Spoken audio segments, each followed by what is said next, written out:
जय श्री कृष्णा। राधे राधे। आपका मेरे YouTube चैनल भक्ति स्टेटस में स्वागत है। आज भादो मास के शुक्ल पक्ष की द्वादशी तिथि है और आज प्रवतनी एकादशी का व्रत का प्राण भी किया जाता है। यानी जिन भक्तों ने कल प्रवतनी एकादशी का व्रत रखा था, आज वे अपना व्रत खोलेंगे। आज का दिन बड़ा ही शुभ और मंगलकारी है। एकादशी के व्रत के प्राण के दिन तुलसी माता और लक्ष्मी माता की कथाओं को सुनने से ही व्रत पूर्ण माना जाता है और भक्तों की समस्त मनोकामनाएं भी पूर्ण होती है। जिन लोगों ने व्रत नहीं भी रखा, उन्हें भी द्वादशी के दिन तुलसी माता की कथाओं को सुनने से धन संपत्ति और अनंत शुभ फलों की प्राप्ति होती है। तो आइए भगवान श्री लक्ष्मी नारायण के चरणों का ध्यान करते हुए इन कथाओं को सुनते हैं। बोलिए श्री राधे कृष्ण भगवान की जय हो। तुलसी माता की संपूर्ण कथाएं। सावर्णी मुनि की पुत्री तुलसी अपूर्व सुंदरी थी। इनकी इच्छा थी कि उनका विवाह भगवान नारायण के साथ हो। इसके लिए उन्होंने नारायण पर्वत की घाटी में स्थित बद्री वन में घोर तपस्या की।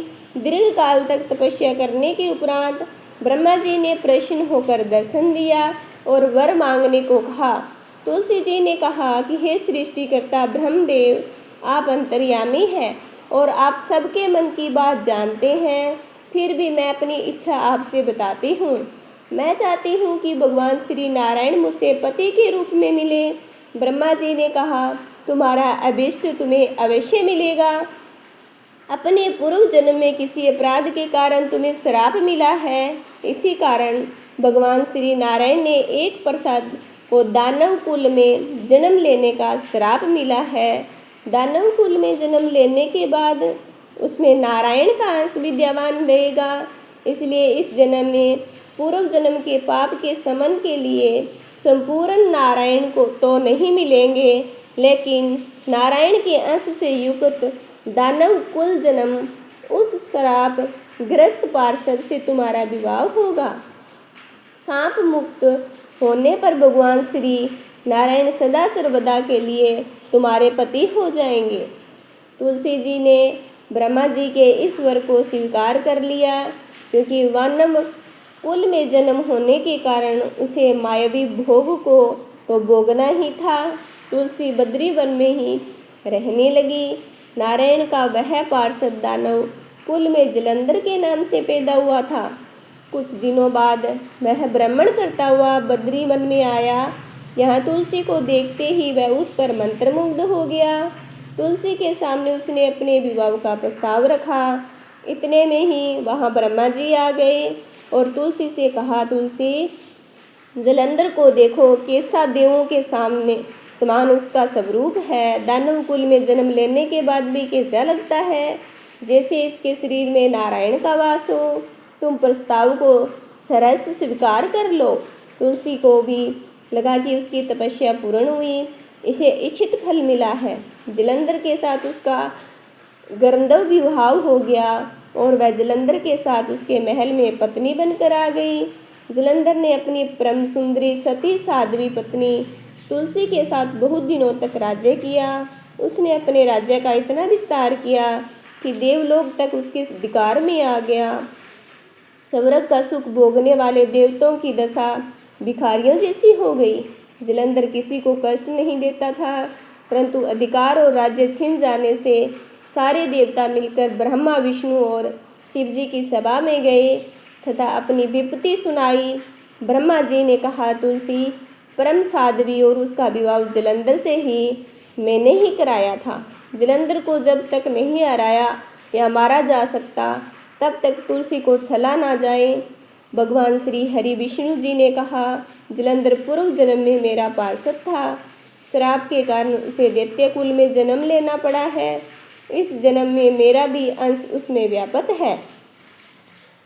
साथ ही तुलसी के पतिव्रत धर्म से वह अजय है। फिर देवताओं की सहमति से भगवान शिव ने जलंधर के पास संदेश भेजा कि या तो वह देवताओं को राज्य लुटा दें या फिर उसे युद्ध करें। जलंधर भगवान शंकर के पास पहुंचा उसने कहा कि हे भोलेनाथ, आप तो देवों के देव महादेव हो, आपके लिए देवताओं का पक्ष लेना उचित नहीं है। राज्य बढ़ाना तो हर राजा का कर्तव्य है और मैं किसी को दुखी नहीं कर रहा हूँ। देवताओं से कहिए कि मेरी प्रजा बनकर रहें। महादेव, मैंने उसका कोई भी अपमान नहीं किया। हमारा आपका युद्ध शोभा नहीं देता। अगर आप हार गए तो बड़ी लज्जा की बात होगी, मैं हार गया तो आपकी कीर्ति बहुत अधिक नहीं बढ़ेगी। जलंधर की बात सुनकर भगवान शंकर हंसने लगे, क्योंकि वो तो देवों के सभी देव हैं। वे तो सब रहस्य समझते थे। तुलसी और जलंधर के पूर्व जन्म के श्राप की अवधि लगभग पूरी हो चुकी थी। फिर शंकर जी बोले, इसमें कीर्ति और लज्जा की बात नहीं है। तुम देवों को राज्य लुटाकर उन्हें उनके पद पर प्रतिष्ठित होने दो। युद्ध से बचने का यही एक उपाय है। जलंधर ने कहा, मैंने युद्ध के बल से देवलोक जीता है, कोई उसे युद्ध के द्वारा ही वापस ले सकता है। यह मेरा अंतिम उत्तर है और अब मैं जा रहा हूँ। ऐसा कहकर जलंधर चला गया। उसने अपनी पत्नी तुलसी को सारी बातें बता दी और कहा, कर्म भोग सब काल सूत्र में बंधा है। जीवन में हर्ष, शोक, भय, सुख, दुख, मंगल, अमंगल काल के अधीन है। हम तो केवल निमित्त हैं।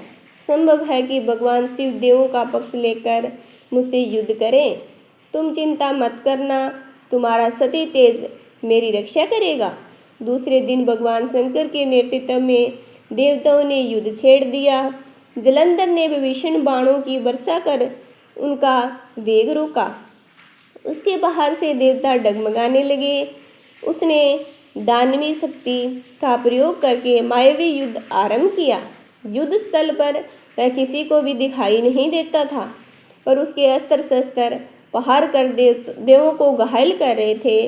देवगण अपने अस्त्र चलाएं तो किस पर चलाएं, क्योंकि कोई शत्रु सामने ना था।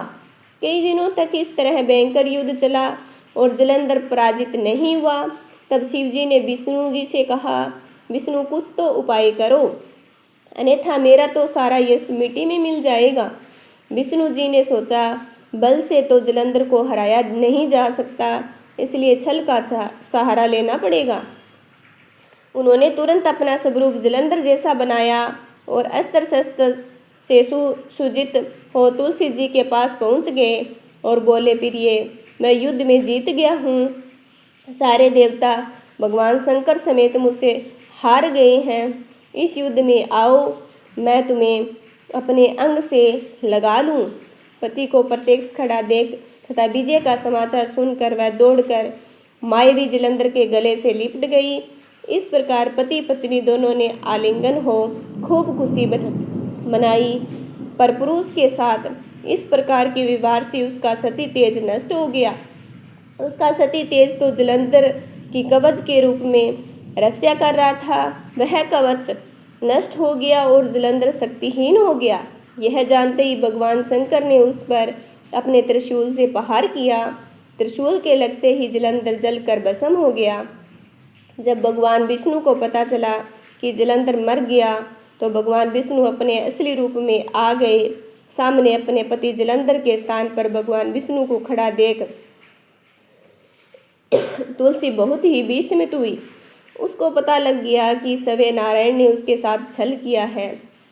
क्रोध में आकर तुलसी जी ने श्राप दे दिया और भगवान विष्णु से कहने लगी, एक सती स्त्री का सतीत्व भंग करने के अपराध में मैं तुम्हें हृदयहीन पत्थर हो जाऊं।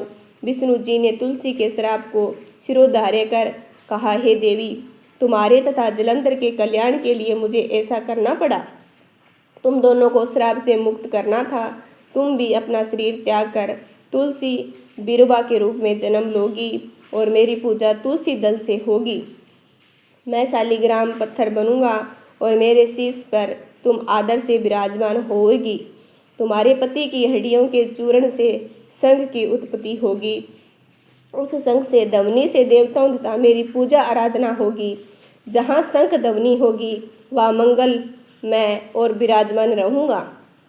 तुमने अब पूर्व जन्म में बद्री वन में मुझे पाने के लिए बड़ी तपस्या की थी। अब अगले जन्म में मैं नारायण के रूप में बद्रीनाथ वन में स्थापित होऊंगा और मेरी पूजा अर्चना फल फूल से ना होकर तुम्हारी तुलसी दल से होगी। हे तुलसी, तुम मेरे शीश पर विराजमान होकर मुझसे भी ऊंचा पद प्राप्त करोगी। बोलिए श्री लक्ष्मी नारायण भगवान की जय। बोलिए तुलसी जी शालिग्राम की जय।